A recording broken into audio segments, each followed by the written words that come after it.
واقعہ حضرت خالد بن ولید رضی اللہ عنہ کس نمبر 178 اپنا اسلامک اسٹوڈیو۔ ناظرین، مرتینہ کہیں دبک کر بیٹھ نہیں گئی تھی، وہ تو بڑی ہی خوبصورت ناگن تھی۔ تخت کی وراثت کو وہ کسی قیمت پر بھی نہیں چھوڑ سکتی تھی۔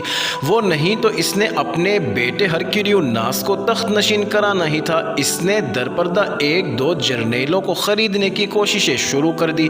قیرس دانستہ بہت دن مرتینہ سے نہ ملا، وہ تو مرتینہ کا سب سے بڑا حامی تھا۔ اس نے جب سنا کہ مرتینہ زمین دوز کاروائیوں میں مصروف ہے تو ایک روز اس کے یہاں چلا گیا۔ کیا تم بھی میرے دشمنوں سے جا ملے ہو؟ قیرس مرتینہ نے کہا، تم شاید بھول گئے ہو کہ میں نے تمہیں کس اونچے مقام تک پہنچا دیا ہے۔ یہ وہم دل سے نکال دو مرتینہ۔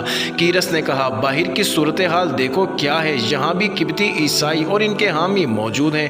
وہ اس قتل و غارت کو نہیں بھولے جو شاہ ہرکل نے میرے ہاتھوں کروائے تھے۔ کسی کو ذرا سا بھی شک ہو گیا کہ میں تمہارے حامیوں میں سے ہوں تو مجھے قتل کر دیا جائے گا۔ میں اس کوشش میں ہوں کہ کمک لے کر مصر چلا جاؤں اور مسلمانوں کو وہاں سے نکالوں۔ تمہاری اور تمہارے بیٹے کی سلامتی کے لیے ضروری ہو گیا ہے کہ مصر کو دوبارہ اپنے قبضے میں لیا جائے۔ کسی بھی وقت تمہارے خلاف بغاوت ہو سکتی ہے۔ اگر میں نے مصر واپس لے لیا تو تمہیں اور تمہارے بیٹے کو وہاں پناہ مل جائے گی اور پھر ہم دونوں وہاں خود مختاری کا اعلان کر دیں گے۔ مصر میں میرے لیے یہی ایک مہم نہیں ہوگی کہ مسلمانوں کو پسپا کرنا ہے، بلکہ قبطی عیسائیوں کے دلوں سے اپنی اور ہرکل کے شاہی خاندان کی دشمنی بھی نکالنی ہے۔ دیکھو قیرس، مرتینہ نے کہا، میں تخت سے دستبردار ہو جاتی ہوں، لیکن کسی طرح میرے بیٹے کو تخت کا وارث بنا دو۔ میں خزانے تمہارے قدموں میں ڈھیر کر دوں گی۔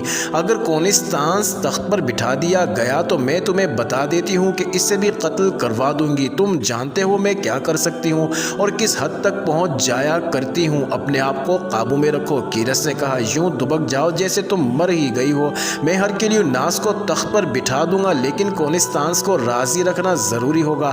بہرحال یہ فیصلے مجھ پر چھوڑ دو اور ابھی مجھے اس باغیانہ صورتحال پر قابو پا لینے دو۔ معزز ناظرین، تاریخ میں لکھا ہے کہ چند مہینے گزر گئے اور ہر لمحہ خطرہ ہوتا تھا کہ ابھی بغاوت ہوئی کہ ہوئی۔ یہ محض اتفاق تھا کہ بغاوت کے شعلے بھڑک نہ اٹھے۔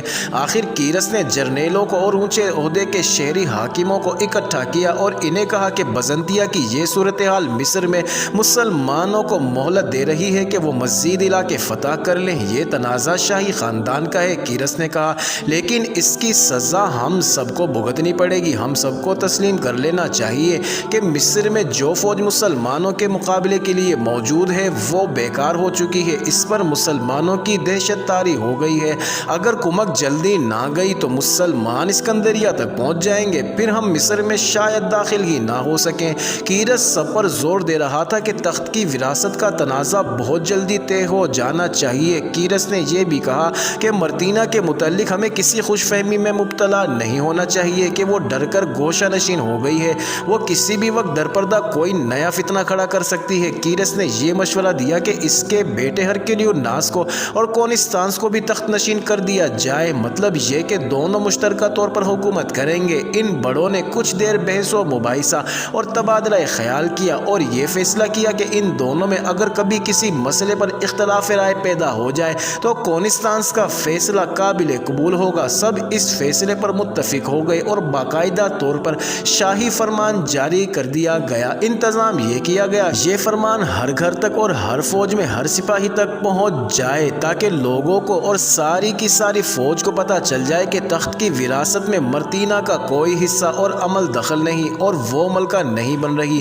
اس فیصلے کے اثرات توقع کے مطابق نہایت اچھے رہے۔ بغاوت کا خطرہ ٹل گیا اور اب کمک کے فوجیوں نے خود ہی مطالبہ شروع کر دیا کہ انہیں مصر بھیجا جائے۔ دوسرا فیصلہ یہ ہوا کہ کمک قیرس لے کے جائے گا۔ جرنیل تو ساتھ تھے لیکن قیرس کو اس کمک کی کمان دے دی گئی تھی۔